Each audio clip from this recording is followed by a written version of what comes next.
Inggih, matur suksema antuk galah sane kepaicer yang pedewekan titiang sedurung lantur titiang matur lugrayang titiang ngaturang panganjali. Om Swastiastu.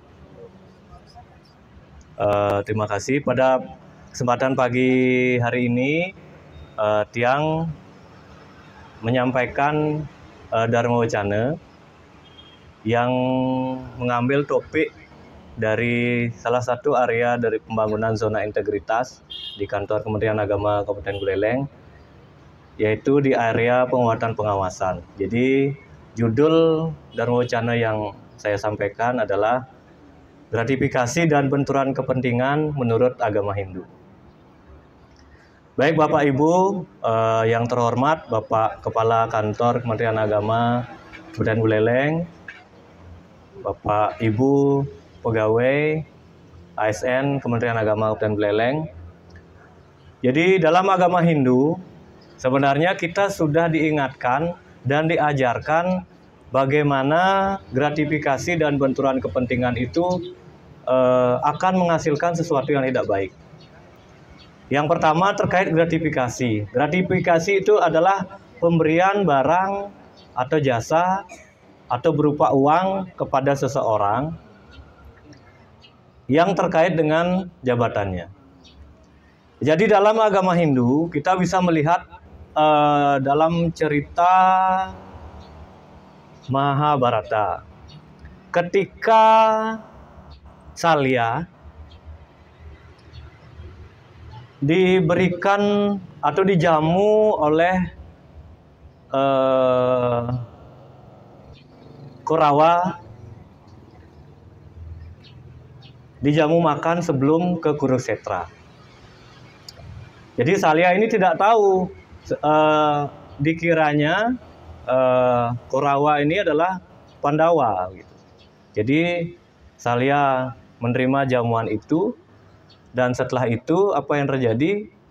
Ternyata yang memberikan makan itu adalah pihak Korawa. Jadi karena sudah mendapatkan makan, karena sudah menerima jamuan, jadi mau tidak mau Salya harus berada atau membayar jamuan itu dengan berada di pihak Korawa saat perang Bharatayuddha terjadi.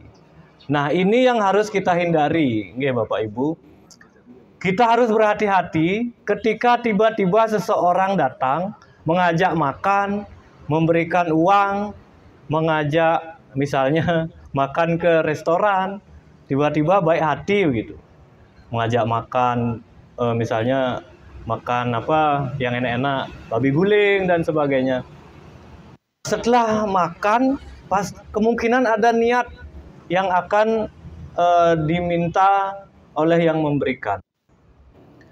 Misalnya kalau kita di kantor, bantuannya proposalnya harus diloloskan.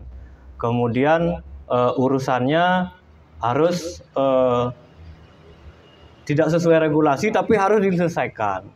Nah, jadi itu yang akan terjadi. Jadi hati-hati Bapak Ibu ketika misalnya tiang pun, kalau misalnya tiang ada niat jahat begitu, tiba-tiba tiang saya mencari Pak Kasih gitu. Pak, ayo kita makan. Gitu. Ternyata ada niat lain yang terselubung ketika sudah mendapat makan, saya meminta sesuatu. Nah, itu yang kita hindari. Jadi dalam Mahabharata sering orang menyebutkan bahwa tidak ada yang tidak ada dalam Mahabharata. Jadi segala aspek kehidupan yang terjadi sekarang ini sudah diproyeksi dalam kisah Mahabharata yang sangat luar biasa itu.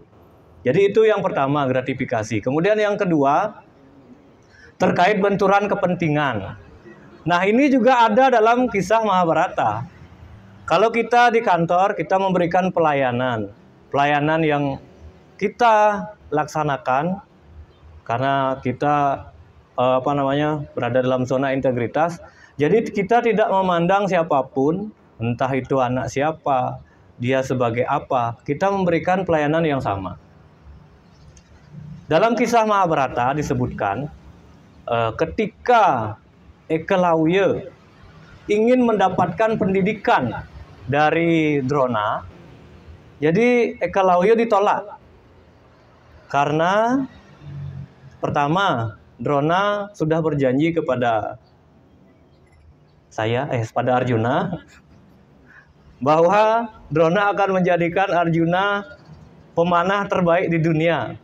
Itu yang pertama. Yang kedua, kalau Ekalauya, karena dilihat Ekalauya niki berpotensi, kalau Ekalauya bisa menjadi pemanah yang terhebat, jadi posisi Drona kemungkinan akan terancam dari jabatannya sebagai guru di Hastinapura. Kemudian yang berikutnya adalah Ekalauya dianggap tidak setara dari segi ekonomi dengan para Pandawa. Jadi dengan itulah Drona menolak Ekalauya sebagai muridnya. Dan akhirnya jika dilanjutkan, Ekalauya belajar melalui patung Drona. Nah, ini yang harus kita hindari.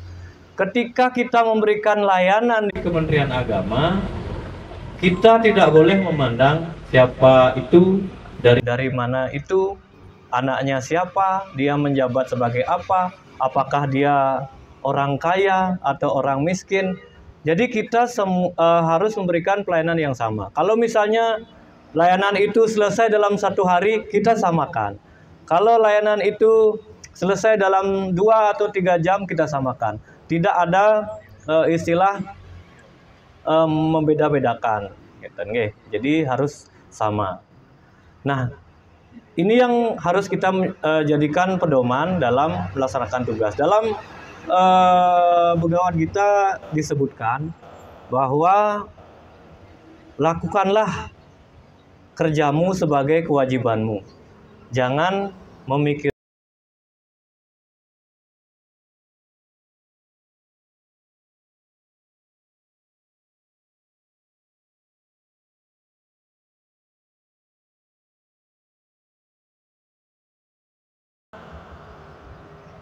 negara dan dharma agama. Kalau dharma negara, kita sudah dibayar dengan uang rakyat. Jadi luar biasa, kita tidak boleh menyia-nyiakan atau menyepelekan amanah dari pemerintah ketika kita dibayar oleh uang rakyat. Apa kewajiban kita harus kita laksanakan dengan baik. Jangan puniki ketika seorang ASN memiliki 2 pekerjaan misalnya. Pekerjaan utamanya tentu sebagai seorang ASN. Mungkin ada pekerjaan-pekerjaan lain yang diambil oleh 1-2 orang. Jadi jangan sampai pekerjaan yang kedua ini diutamakan. Menomor-2kan pekerjaan utama. Karena mau tidak mau, suka tidak suka, ketika kita mendapatkan SK sebagai seorang ASN, diri kita sudah terbranding sebagai seorang ASN. Jangan sampai branding itu dirusak oleh pekerjaan yang lain. Misalnya di jam di jam kerja kita mengupload mohon maaf pekerjaan yang lain, misalnya mengupload dagangan gitu ketika jam kerja, kan secara etika tidak bagus kan gitu. Kemudian ketika masih jam kerja kelihatan bekerja di tempat lain. Nah, itu yang harus kita hindari sebagai sebuah bentuk integritas. Nah, kemudian kita sudah digaji ketika melaksanakan dharma negara.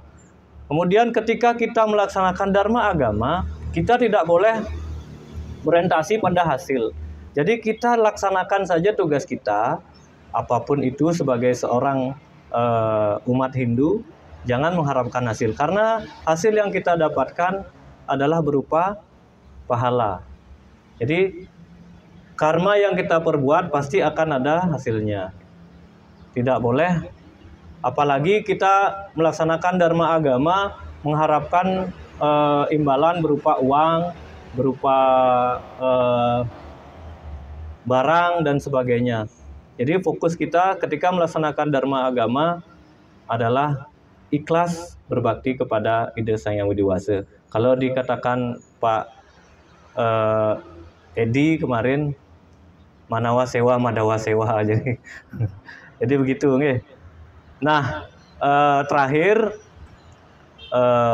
sebagai penutup, Tiang sampaikan bahwa kita sebagai seorang ASN di Kementerian Agama Kabupaten Buleleng, sebagai umat Hindu, kita sudah diingatkan oleh leluhur kita bahwa tindakan gratifikasi, benturan kepentingan itu merupakan sesuatu yang harus kita hindari dalam melaksanakan tugas sebagai seorang ASN, dalam melaksanakan kewajiban dharma negara maupun dharma agama.